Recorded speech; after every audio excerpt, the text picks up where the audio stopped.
Hello students, let us start with the maltose. In the last lecture we have studied about the sucrose and we have studied that how to write the structure of sucrose. Now we will study here maltose and lactose. तो maltose को जब हम पढ़ते हैं तो देखिए physical properties we have already discussed in the last lecture that these disaccharides are water soluble, these are crystalline solids, these are sugars, these are insoluble in alcohol and ethers and so on. And the next property is that maltose is a reducing sugar. It shows muta rotations.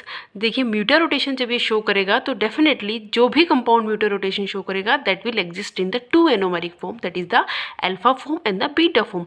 Sucrose जो था वो muta rotation exhibit नहीं करता था तो उसमें alpha और beta form नहीं थी, but maltose और lactose दोनों ही muta rotation शो करेंगे तो उसमें alpha और beta form होगी. तो now maltose is existing in the two anomeric form. The very first is the alpha maltose having specific angle of rotation plus 168 degree, whereas in the beta of the beta maltose the specific angle of rotation is plus 112 degree. अब देखिए हमें ये देखना है कि it is a disaccharide, definitely it is a made up of two monosaccharide units. तो कौन कौन से मोनोसैक्राइड यूनिट्स से मिलके ये बनता है? तो देखिए जब माल्टोज का हाइड्रोलिसिस किया गया either in the acidic medium or in the presence of the enzyme, that is the maltase. Maltase enzyme is specific for the hydrolysis of the maltose. और देखिए जब hydrolysis हुआ then we will get the two monosaccharide units and the both the monosaccharide units are same. मतलब दोनों ही glucose की unit थी. इसका मतलब माल्टोज में दोनों ही ग्लूकोज की यूनिट आपस में जुड़ी हुई है. अब हमें ये देखना है कि कैसे ये जुड़ी हुई हैं. जब हमने सुक्रोज में देखा था तो हमने देखा था कि carbon number 1 of the glucose is linked with the carbon number 2 of the fructose. अब हमें ये देखना है कि यहाँ पे माल्टोज में दोनों ग्लूकोज यूनिट्स कैसे जुड़ी हुई हैं. देखिए जब हम इसकी स्ट्रक्चर देखेंगे तो हमें पता ही चल चुका है कि दोनों ग्लूकोज यूनिट्स हैं. तो मैंने देखिए यहाँ पे दो ग्लूकोज यूनिट्स ड्रॉ कर ली हैं. आप देखिए ये कौन सी ग्लूकोज यूनिट्स है. देखिए this is the first carbon, this is the second, third, fourth, fifth and this one is the sixth carbon. Similarly this is the first carbon, second carbon, third, fourth, fifth and sixth carbon. दोनों ही monosaccharides यहाँ पे glucose हैं and both are in alpha form. देखिए first carbon पे जो configuration है वो H above the plane and OH is the below the plane. Both the structures are same, दोनों ही अल्फा ग्लूकोज हैं.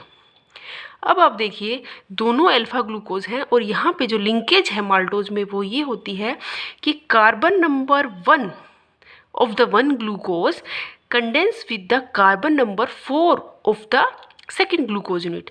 यहाँ पे C1 of the first glucose unit and C4 of the second glucose unit आपके interact होंगे and the removal of water molecule will takes place. यहाँ से H2O निकलेगा तो means these two units are linked via this oxygen. तो मैंने यहाँ पे जो स्ट्रक्चर बनाई है वो बिल्कुल सेम बनाई है. सिर्फ ये दो कार्बन है, देखिए ये carbon number 1 of this glucose unit and carbon number 4 of this glucose unit both have linked via this oxygen, इस ऑक्सीजन से. बाकी पूरी स्ट्रक्चर यहाँ पे क्या बनाई है, सेम बनाई है. तो दिस इज द माल्टोज. अब आप देखिए ये कौन सा माल्टोज है. यहाँ पे देखिए ये कार्बन नंबर 1 ये जो है यहाँ पे देखिए. अब यहाँ पे रिड्यूसिंग सेंटर्स की अगर हम बात करें तो रिड्यूसिंग सेंटर ग्लूकोज यूनिट में कार्बन नंबर 1 था इसमें और इसमें भी कार्बन नंबर 1 था. बट यहाँ पे जब माल्टोज बना है तो उसमें एक ग्लूकोज यूनिट का रिड्यूसिंग सेंटर इन्वॉल्व है ग्लाइकोसाइडिक लिंकेज में, जबकि दूसरे ग्लूकोज का रिड्यूसिंग सेंटर जो कि कार्बन नंबर 1 है दैट इज फ्री हेयर. ये फ्री है यहाँ पे, means it can exist in the two anomeric form. ये म्यूटा रोटेशन दे सकता है. अब ये क्या करेगा अल्फा. अभी अगर हम इस माल्टोज को देखें तो this is in alpha form क्योंकि एनोमरिक कार्बन पे जो कन्फिग्रेशन है वो H अबव द प्लेन और जो OH है वो बिलो द प्लेन है. तो ये जो अगर देखा जाए असल में तो this is the alpha maltose. ये अल्फा माल्टोज है क्योंकि ग्लूकोज यूनिट इसमें किस फॉर्म में है, अल्फा फॉर्म में है. अगर ये हम कन्फिग्रेशन रिवर्स कर देते हैं इस एनोमरिक कार्बन पे माल्टोज में OH अबव द प्लेन और H बिलो द प्लेन तो वो बन जाता है बीटा माल्टोज. तो ये आप अल्फा और बीटा माल्टोज कह सकते हो. नाम जब हम इसका देंगे तो देखिए हम ये देखिए मैंने आपको पहले भी बताया था कि जब आप इसका केमिकल नेम दोगे तो आपको पहले उस मोनोसेक्राइड को लिखना है जिसका रिड्यूसिंग सेंटर ग्लाइकोसाइडिक लिंकेज में इन्वॉल्व है. अब इसका जो ये आपका रिड्यूसिंग सेंटर है carbon number 1, it is involve in the glycosidic linkage. तो आप इसका नाम पहले लिखोगे। इसका नाम क्या है देखिए उधर वाले पोर्शन का, this is the alpha D glucose. तो मैंने क्या लिखा है देखिए, उधर को मैं बाद में बताती हूँ। अल्फा डी ग्लूको पायरेनोज हम उसको बोलेंगे, तो अल्फा डी ग्लूकोपायरेनोसाइल जिसका आपका रिड्यूसिंग सेंटर इन्वॉल्व है, उसका आपका लास्ट लेटर ई हटा के वाई लगा दोगे। तो क्या लिखा है यहाँ, अल्फा डी ग्लूकोपायरेनोसाइल। और दूसरी वाली जो यूनिट जिसका रिड्यूसिंग सेंटर फ्री है उसको आप एज इट इज़ लिखोगे, अल्फा डी ग्लूकोपायरेनोस।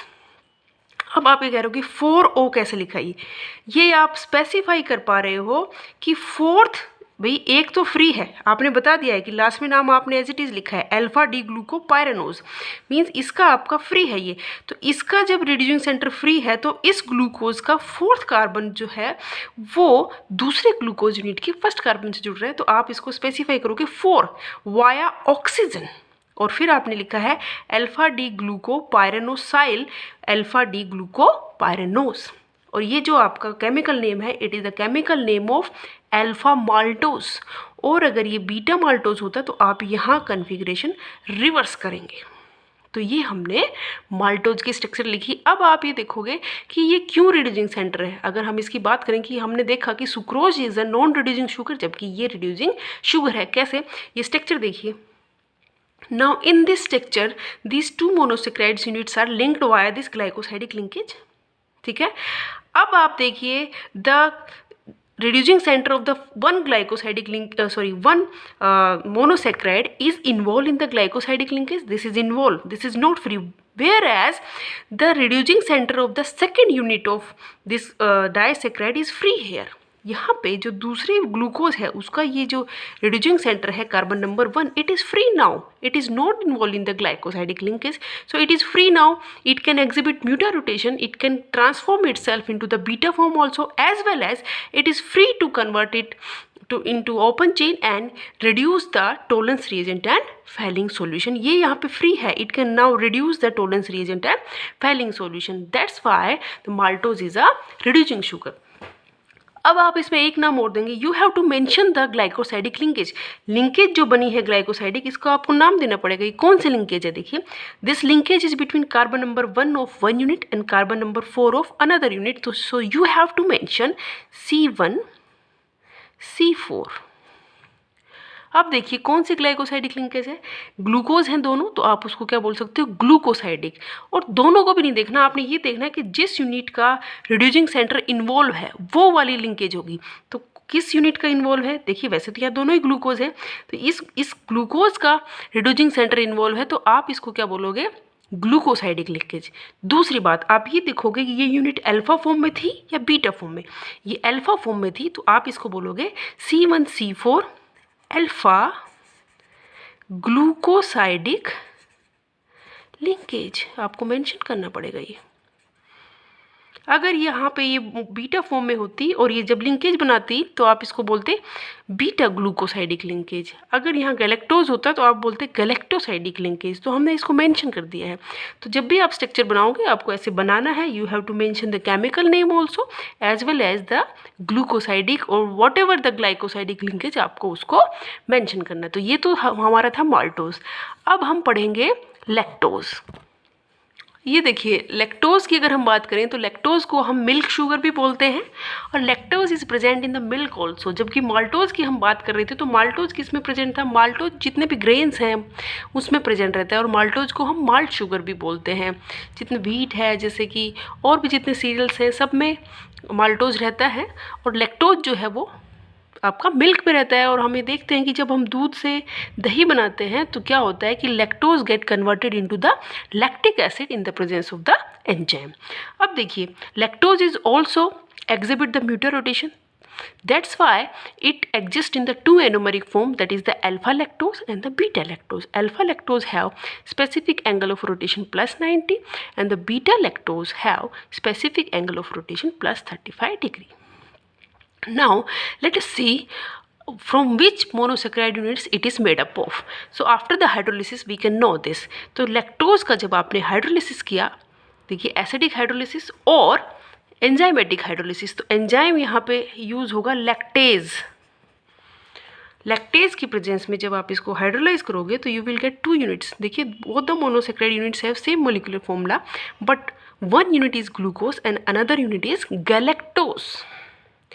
गैलेक्टोज हमने पहले भी पढ़ा है। देखिए ग्लूकोज और गैलेक्टोज में क्या अंतर है, दोनों ही जो है सेम आपका फॉर्मूला दिख रहा है आपको, दोनों ही एल्डोज है, मीन्स मेन फंक्शनल ग्रुप क्या है, एल्डिहाइड ग्रुप है। और आपने मैंने बताया था कि glucose and galactose are epimers. Epimers अब क्या होते हैं, एपीमर्स आपके वो डायस्टीरियोमर्स होते हैं जो except the reducing centre, except the anomeric carbon, किसी भी एक कार्बन पे उनका कन्फिग्रेशन अलग होगा। मतलब एनोमेरिक कार्बन पे अगर कन्फिग्रेशन अलग है और बाकी स्ट्रक्चर सेम है then they are termed as anomers. But if the anomeric carbon को except the anomeric carbon the configuration at any other carbon is different then they are termed as epimers। जैसे glucose और mannose epimers हैं। अब हमने glucose और mannose की जब वो बात करें तो they are C2 epimers, means they have different configuration at carbon number 2। But glucose and galactose are C4 epimers, these are C4 epimers, means they have different configuration only at carbon number 4 and the rest of the structure is same। तो देखिए मैंने यहाँ पे ये क्या बनाया है, glucose बनाया है। देखिए ग्लूकोज का first carbon, second, third, fourth, this is fifth, this is sixth carbon. ये मैंने गैलेक्टोज बनाया है। ये the glucose is in alpha form. जब हम स्ट्रक्चर बनाएंगे तो लैक्टोज की तो आप ये ध्यान रखना कि glucose is in alpha form whereas it can be exist in the beta form also, but the galactose is present in the beta form only. तो आप इसको अल्फा में बना लीजिए ग्लूकोज को और इसको बीटा में बना लीजिए, चाहे इसको बीटा में बना लीजिए बट इसको आपको बीटा में ही बनाना पड़ेगा। This is in beta form, this में बी एग्जिस्ट इन अल्फा और बीटा फॉर्म। ठीक है, तो हमने सिंपली क्या बनाया, इसको अल्फा फॉर्म में बनाया ग्लूकोज को, और ये बनाया हमने गैलेक्टोज बीटा फॉर्म में, इसलिए बनाया इसका बीटा फॉर्म में एग्जिस्ट करेगा। देखिए फर्स्ट कार्बन पे कन्फिग्रेशन OH अबव हो गया, H नीचे हो गया, तो this is in beta form. बाकी स्ट्रक्चर जो है वो सेम है ग्लूकोज के, लेकिन फोर्थ कार्बन पे कन्फिग्रेशन देखिए, यहाँ पे फोर्थ कार्बन पे कन्फिग्रेशन ग्लूकोज की देखिए और फोर्थ कार्बन पे कन्फिग्रेशन गैलेक्टोज की देखिए, ये दोनों डिफरेंट है।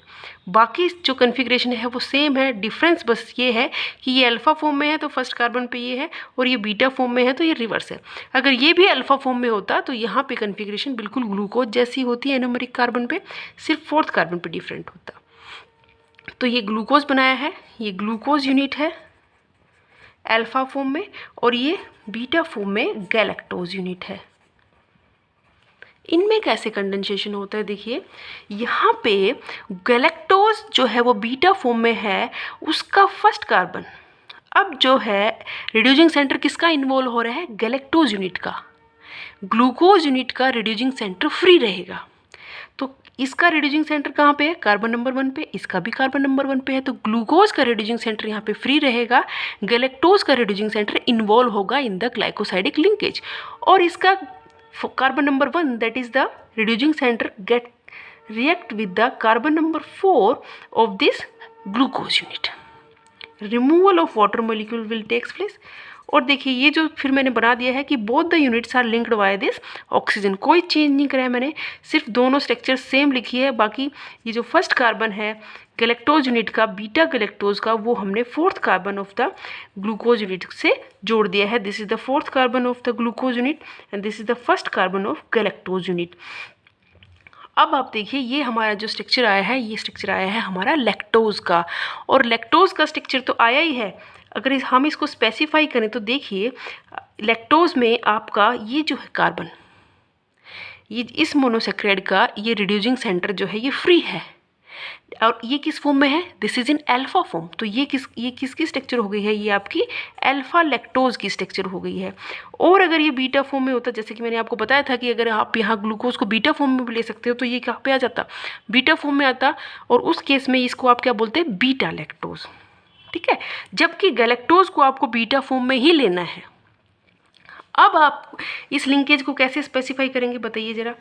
इस लिंकेज को आपको ये देखना है किस किस के बीच में है, carbon number 1 of the beta galactose get linked with the carbon number 4 of the glucose unit। तो आपकी ये लिंकेज कौन सी है, देखो रिड्यूसिंग सेंटर किसका इन्वॉल्व हुआ है, रिड्यूसिंग सेंटर गैलेक्टोज यूनिट का इन्वॉल्व हुआ है तो ये लिंकेज कौन सी रहेगी, गैलेक्टोसाइडिक लिंकेज। ग्लूकोज का तो फ्री है, ग्लूकोसाइडिक लिंकेज नहीं है। Now it is the galactosidic linkage. And which galactosidic linkage, beta galactose का इन्वॉल्व हुआ है, means it is the beta galactosidic linkage. So we have to mention the carbon atoms also. This linkage is between carbon number 1 of galactose and the carbon number 4 of the glucose. तो आप इसको बोलोगे C1C4 और आपका ये reducing centre किसका involve है, beta galactose का. So this is the C1C4 beta galactosidic linkage. आपको ये मेंशन करना पड़ेगा. और जब आप इसका केमिकल नेम दोगे तो भी आपको ये देखना है कि उस मोनोसेक्राइड को आप पहले लिखोगे जिसका रिड्यूसिंग सेंटर लिंकेज में इन्वॉल्व है. इसका फ्री है, इसको आप बाद में लिखोगे, एज इट इज़ नाम लिखोगे इसका. जिसका इन्वॉल्व है उसका नाम लिख के आप लास्ट में ई ड्रॉप करके YL लगाओगे. देखिए फोर्थ जुड़ा हुआ है 1 और 4, तो हमने 4 लिखा, Y ऑक्सीजन. अब इसका रिड्यूसिंग सेंटर जुड़ा है तो हम इसका नाम पहले लिखेंगे. क्या था, बीटा गैलेक्टोज. अगर पूरी तरह देखिए तो ये क्या था, बीटा गैलेक्टोपायरेनोज, क्योंकि ये 6 मेंबर रिंग थी. तो मैंने क्या लिखा 4O बीटा डी गैलेक्टोपायरेनोज ना लिख के मैंने क्या लिखा है, पायरेनोसाइल, क्योंकि इसका रिड्यूसिंग सेंटर इन्वॉल्व है. और दूसरे यूनिट का नाम एज इट इज़ लिखा है जो कि क्या था, अल्फा डी ग्लूकोपायरेनोज. और अगर ये बीटा फॉर्म में होता है ग्लूकोज तो क्या लिखते हैं, बीटा डी ग्लूकोपायरेनोज. अगर ये अल्फा फॉर्म में है तो ये अल्फा लैक्टोज है, और ये बीटा फॉर्म में होता तो ये बीटा लैक्टोज होता. तो इस तरह से हम लैक्टोज और माल्टोज और सुक्रोज की स्ट्रक्चर को लिख सकते हैं. Thank you.